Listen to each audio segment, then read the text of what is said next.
l'occurrence, vous êtes là en train de faire la tournée des écoles, c'est ça, Voilà, pour voir les c'est personnels. ça, en fait, comme on a une assemblée générale donc, mercredi 7 septembre à la Bourse du Travail à 9h, donc en fait on vient distribuer l'affiche justement de l'assemblée générale. On a déjà fait l'information par texto aux collègues qui participent à leur assemblée générale, puisque c'est eux qui décident la continuité du mouvement. C'est à quelle heure, pardon, À 9h. 9h. Et donc c'est à la Bourse du Travail dans la salle du bas. Voilà. Donc aujourd'hui le but c'était de commencer à faire le tour des écoles. Donc aujourd'hui on a eu le temps avec la collègue de faire la matinée, de faire 4 écoles. Donc on va continuer lundi et mercredi. Donc, le but c'est que avant le 7 que toutes les écoles soient prévenues qu'il y a une assemblée générale pour le personnel des écoles, puisque là on est sur des revendications spécifiques sur l'éducation. Parce que là, l'Assemblée Générale fait suite à un mouvement qui a eu lieu en juin, c'est ça? Voilà, c'est ça. Donc, faut savoir qu'il y a des réunions tous les mois avec les personnels.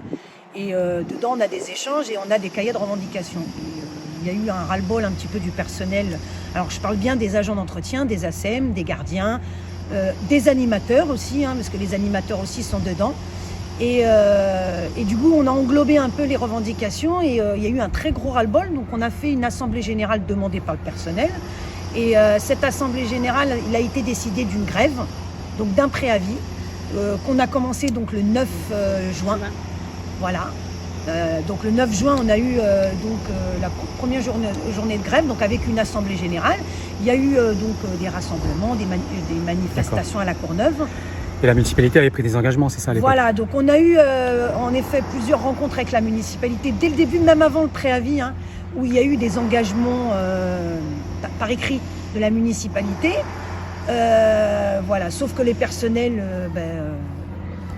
pour rentrer dans cet engagement, c'est-à-dire en gros la municipalité disait il faut nous faire confiance, on va discuter, on va prendre le temps de discuter, sauf que la situation à l'éducation était trop problématique pour dès le début entendre. Il fallait aussi que la municipalité lâche sur des choses.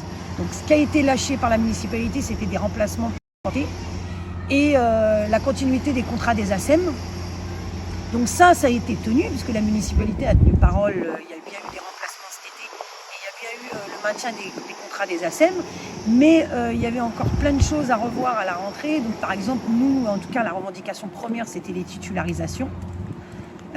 C'était de proposer des contrats au lieu d'utiliser des vacataires pendant des années, parce que bien sûr, le personnel et la CGT, en tout cas, se battaient pour qu'il y ait moins de précarité au service éducation, ce qui n'était pas le cas avant. C'est devenu, il y avait de plus en plus de précarité au service éducation, et c'était là-dessus, en tout cas, la première revendication qu'on avait. Il y avait aussi le surplus de travail dû au hasard. Donc une situation que depuis 2 ans, 3 ans, même plus, ça fait 4 ans que c'est cette situation. Donc un surplus de travail pour les agents d'entretien, pour les ACM, pour les gardiens, pas de remplacement. Donc, et revoir un peu les matrices de chaque école, ça je pense que c'est un travail important. Donc il y a eu des réunions de travail. Donc pendant l'été, vous avez travaillé, c'est ça? Voilà, avec la municipalité, la direction générale et le service éducation et le syndicat CGT, on a travaillé un petit peu sur le contenu des matrices. Alors les matrices, c'est les effectifs, c'est-à-dire combien d'agents d'entretien, combien d'ACM. On était quand même dans une situation où c'était pas clair. Par exemple, sur l'école où on est aujourd'hui, Becker, il fallait refixer qui étaient les titulaires, s'ils étaient en longue maladie, en accident de travail, savoir s'il y avait des remplacements. Le remplacement, c'était quoi? Et la plupart, c'était que des vacations. Il n'y avait pas de contractuel. Voilà. Et donc, il fallait remédier à cette situation. Donc, ce qui a été fait, en tout cas dans les 4 négociations au mois de juillet, ça a été tendu parce que à la fois, il y a une question de moyens dedans. C'est pas simple. Il y a des moyens à donner derrière. Donc en tout cas, la municipalité, je sais qu'ils ont proposé des contrats, mais le problème c'est que nous, en tant que syndicat, on n'a pas connaissance de ces contrats. On ne sait pas s'ils ont bien respecté l'ancienneté des collègues. Donc déjà, on veut s'en assurer. Et la dernière moulure des matrices qu'on a reçues, nous, on a fait des remarques et on n'a pas eu le retour. D'accord. Donc le général, c'est pour faire du 7. C'est pour faire le point de tout ça. De ce qu'on a eu, mais surtout ce qui reste à obtenir. Parce qu'on n'a eu aucune titularisation. C'est quand même la première revendication qu'on demande. D'accord. Et que les agents, du coup, décideront ce qu'ils veulent faire. C'est tout à fait. C'est pas la CGT, le syndicat qui va décider. C'est bien le personnel qui décidera. Nous, Par contre, on va leur dire exactement ce qu'on a négocié, comment ça a été négocié, et surtout les propositions de la municipalité, ce que la municipalité s'engage à faire, et puis voir si ça convient au personnel. Je pense que la municipalité a encore un effort à faire au niveau des titularisations, quand même, parce qu'il y a des postes vacants, on a fait le point. Et je pense que la municipalité n'est pas contre la titularisation. Par contre, ce qu'on demande aussi, c'est que ça ne soit pas sur des entretiens, puisque tous les vacataires ont déjà fait des entretiens. Les RH, ils ont reçu tous ces vacataires. Les entretiens, ils en ont fait 2, 3 dans toute l'année. Là, il y en a eu des entretiens. Donc, on ne va pas leur refaire des entretiens alors qu'on leur a déjà fait. Il suffit qu'ils reprennent les entretiens qu'ils avaient fait avant. Voilà. Dans les échos que vous avez, puisque vous passez voir les gens qui sont en attente depuis 2 mois, 3 mois, oui.